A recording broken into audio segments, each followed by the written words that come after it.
Welcome to Frontrunner Motorsport. So John Watson was around in Formula 1 for a very long time. And no, he was never a world champion.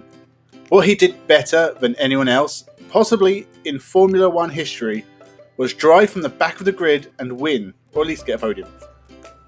Often quick on his day, let's take a look at the man who is often overlooked when pundits bring out the history books. John Watson is underrated. This is the marketing and PR office. Sometimes EJ's in there. EJ, everything okay? Another $1 million deal on the way? Not today, all right, we'll see you later. John Watson has nearly 12 years of Formula 1 to go through, so I'm not going to touch on his years before Formula 1, but he raced in a few Formula 2 races and scored a few podiums. He'd get his first race in Formula 1 with the famous Goldie Hexagon team. Who are Goldie Hexagon Racing, you ask? How the hell should I know? They ran Brabham customer cars for a year. This was the 70s. Anyone could enter Formula 1. He ran out of fuel in Britain and would race in a third works Brabham car in America. His engine would blow up and he wouldn't finish the race. In 1974, Watson would return with Hexagon Racing, this time doing a full year. John Watson impressed in the customer Brabham cars, finishing most races on the fringes of the points, plus a 6th in Monaco, 4th in Austria, and a 5th in America, meaning 6 points for the Hexagon team. What a stupid name. Behind John Watson, who loses it. That's John Watson, and a very nasty one indeed. Torn the whole of the back off the car, and that's a very, very bad one indeed. 1975 was a transition year for Watson. 11 races for Team Surtees led to no points, a drive in a John Player Special Lotus which led to retirement, but he would finish the year with the new Penske F1 team, replacing Mark Donoghue, who sadly passed away in a practice for the Austrian Grand Prix. Watson would finish the race 9th and stay on for 1976. He scored points in South Africa, but the Penske PC3 was not competitive. The PC4, however, was, and Watson would get his first podiums in Britain and Germany before getting an amazing victory at the Austrian Grand Prix. There was a loss to take away from this victory. John Watson had to shave his beard off. The last 5 races of 1976 didn't bring any more success, with only 1 point scored in America.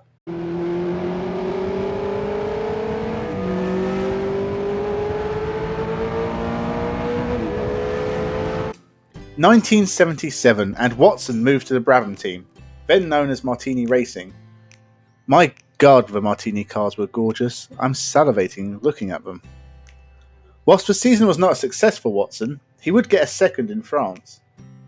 He remained with Brabham for 1978 and had a much better year, with podiums at South Africa, Britain and Italy, but no wins. The year for Brabham is important for the BT46B fan car. Only ever raced at the Swedish Grand Prix, where Lauda took it to victory. Watson qualified second, but would spin with a throttle problem. The fan supposedly was extra cooling, but in fact sucked the Brabham to the track and gave it amazing downforce. It was banned after its only victorious Grand Prix entry.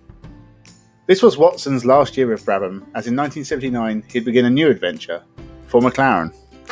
The fan car was already racing in Sweden under protest when Lauda took the lead from Andretti. Lotus and McLaren had not been slow to complain about the moving aerodynamic device on the Brabham. It would be academic for Andretti, whose engine let him down, but not for Lauda, who claimed victory in the Swedish Grand Prix. 6 days later, though, the car was banned for good. 1 race, 1 win, the Brabham fan car.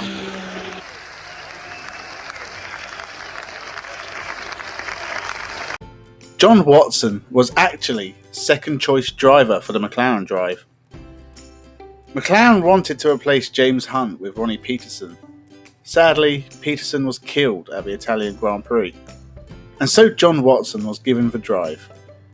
It started well, with a third at the opening round in Argentina, but results dropped off in the uncompetitive McLaren, and Watson, and teammate Patrick Tambay, who I also did a video on, and you should totally go watch after this, would score just 15 points, all of them Watson's.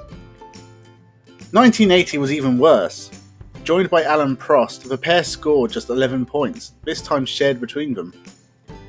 At this point, McLaren was merged with Ron Dennis's Project 4 Formula 2 team, and Ron Dennis would remain with McLaren for a very long time. 1981 was a big improvement. Whilst the year started slow for Watson with a few finishes on the fringes of the points and a smattering of retirements, he would finish third in Spain and second in France before winning his second Grand Prix at Silverstone. He'd get a couple more points finishes, including a second in Canada, and end the year 6th in the final standings. 1982 was an interesting year for Formula 1. 11 different race winners. A dispute between FOSA and FICA which led to most of the teams boycotting a race. And Keke Rosberg winning the title with just one race win. This was also John Watson's best year. A second in Brazil was followed by a win in Belgium. But most impressively of all was the win in Detroit, where Watson started 17th, carved his way through the field, and took the win pretty easily in the end. He'd later prove he was good at this sort of thing. The rest of 1982 was less competitive, with a few points finishes and a couple of podiums. But Watson ended the year third in the standings, behind champ Rosberg and Pironi. Although Pironi missed the second half of the year after severely injuring his legs in Germany. John Watson is now on lap 68 out of 68. This is the victory lap. They know it. He knows it. We know it. He's only got half a lap to go, less than half a lap to go, because it is from Abbey Curve up to Woodcote, under the bridge, into the chicane. He's won because he could coast home now. Into the chicane, the crowd roars, and the British Grand Prix has been won by a British car with a British driver. His name, John Watson. His final full year in Formula 1 would lead to just one win.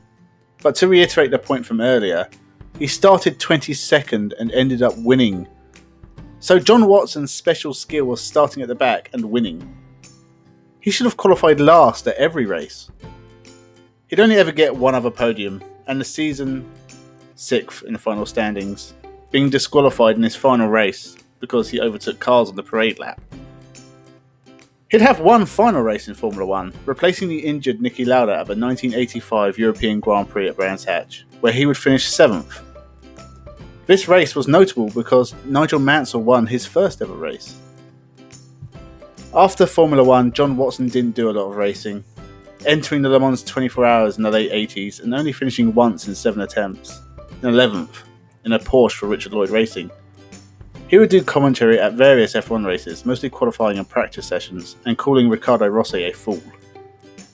But he would also commentate endurance and touring car races, and he still currently commentates on the Blancpain Endurance Series to this day at the age of 73.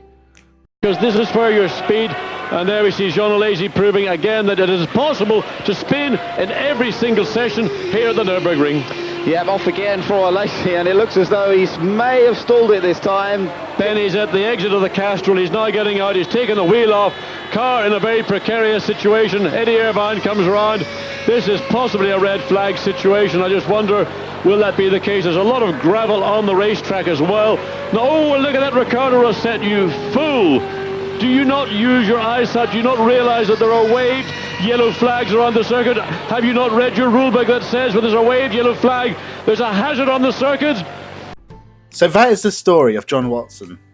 152 Formula 1 starts, 5 wins, 169 career points, and a career that spanned 12 years. John Watson was such an exciting driver, especially his wins from the back of the grid. He was quick, and my God, could he overtake. He is most definitely underrated. Please remember to like, comment and subscribe. I'd really love to hear your views and your suggestions for underrated drivers. There's a whole playlist of these videos now, so go back and watch them. I'd really appreciate the support as we head to 50 videos. Anyway, that's all for me. I'll be back with more motorsport soon. Have a good one.